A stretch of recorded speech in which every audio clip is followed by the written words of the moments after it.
Good morning. My name is Sergeant Matt Sanders, and I'm the commander of the Media and Public Relations Department for the Louisville Metro Police Department. I'm here to offer you today's run of show quickly. So in a moment, I'm going to turn it over to our mayor, Mayor Craig Greenberg, who will offer some remarks. Following the mayor, LMPD's Chief Gwynn-Villaroel, will issue a statement, and then the mayor will finish this brief. We will not be taking any questions at the podium today. All questions subsequent to this brief should be emailed directly to my office, lmpdpio@louisvilleky.gov.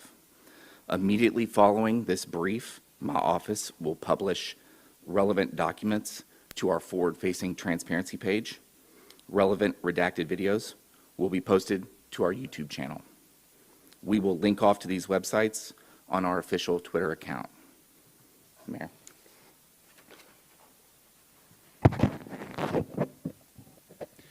Thank you very much. Good morning. Last Friday morning, our community suffered the tragic death with loss of Mr. Mills just after 5 a.m. in the morning. That tragic death led to a series of very unfortunate events in dark, rainy, and tense conditions. Transparency is incredibly important to our administration, to LMPD, to our community. Given the importance of transparency, we're releasing some information and some video today, as we committed to, following the tragic events and series of events that happened thereafter. To restate what we've already said, we are not aware at this time of any video footage which captures the initial interaction between LMPD and Mr. Scheffler. We are releasing today video footage at the time of Mr. Scheffler's arrest from 2 video cameras. One of those video cameras is a fixed pole camera that is from the other side of Shelbyville Road, and the other camera is from the dash cam of a police car. At the request of the county attorney's office, any additional video or evidence related to this case will not be released until the conclusion of the legal process. Chief Jacquelyn Gwinn-Villaroel is now going to speak to the investigation of the arresting officer with respect to the lack of use of body-worn camera. Chief? Good morning. Thank you all for joining us. Thank you for your patience as we worked together all available facts regarding this incident.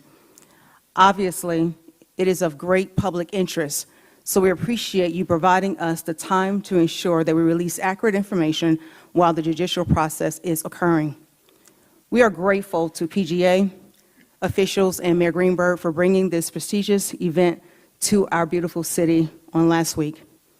But tragically, last Friday we lost a beloved community member who was working the event. As we stated in our preliminary public message, LMPD expresses its sincere condolences to the family and friends of John Mills, who was fatally struck by a shuttle bus outside of Valhalla Golf Club. By all accounts, we have learned that Mr. Mills was known for his kindness and dedication to our community. His passing has left a notable void in the golfing community and throughout the city. Regarding the results of our internal investigation, Detective Gillis did have an encounter, as we know, with Mr. Scottie Scheffler. Detective Gillis should have turned on his body-worn camera, but did not. His failure to do so is a violation of the LMPD policy on uniforms and equipment, subject category body-worn camera, and he was sustained for a violation of the policy 4.31.6 procedures and 4.31.7 operation. Detective Gillis did not have his body-worn camera operationally ready as required by our policy. he was performing a law enforcement action as defined in our policy. Further, in section 4.31.7 states, members will maintain their BWC in a constant state of operational readiness. Detective Gillis was counseled by his supervisor. We understand the seriousness of the failure to capture this interaction, which is why our officer has received corrective action for this policy violation. This corrective action has been notated on a performance observation form, which is in line with our disciplinary protocol and practices. We respect the judicial process, and we will allow the courts to proceed accordingly. We will not be able to make any further statements as it relates to this matter. At the conclusion of this press conference, as you've already heard, we will release the documents as follows. You will find the investigative findings memorandum by the commander of the unit. You will also see the failure to activate form completed by Detective Gillis. You will also find our policy located as well as the two aforementioned video footage that the mayor has mentioned. Also, all this information will be uploaded to our YouTube page. I would like to take a point of privilege to thank again Mayor Greenberg, the local media, and the national media for making every effort to provide fair reporting. But I also want to take a moment to thank all law enforcement officials around the nation for the work that you do every day.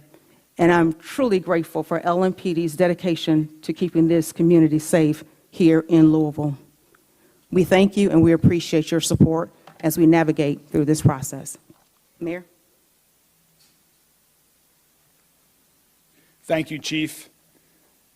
In Louisville, around the country, but especially here in Louisville, after the recent past, activating body-worn cameras is critically important for our police department to have evidence, to maintain the community's trust, to be transparent. So, Chief, I appreciate the speed at which with you have conducted the investigation into this situation. You have dealt with it transparently and straightforwardly, and we are all looking to move forward. I know there are a lot of questions right now from every member of the media here and people across the entire city. But we have to respect the legal process, and that's what we are going to do, and we're going to let that play out. We want to move forward. Mr. Scheffler has made it clear that he wants to be moved forward. And I know that everyone else involved at LMPD wants to move forward. LMPD needs to be focused on reducing the amount of violent crime in our city, reducing the amount of gun violence, protecting and keeping people safe. That is what they do every day. That's what they've done since last Friday when they were working with a detail out at Valhalla and on Shelbyville Road, and that's what they will continue to do. So again, we understand there are a lot of questions. We are going to respect the legal process, and I'm very hopeful that on June 3rd, the next step in the legal process, that all parties are in a position to move forward. Thank you all very much.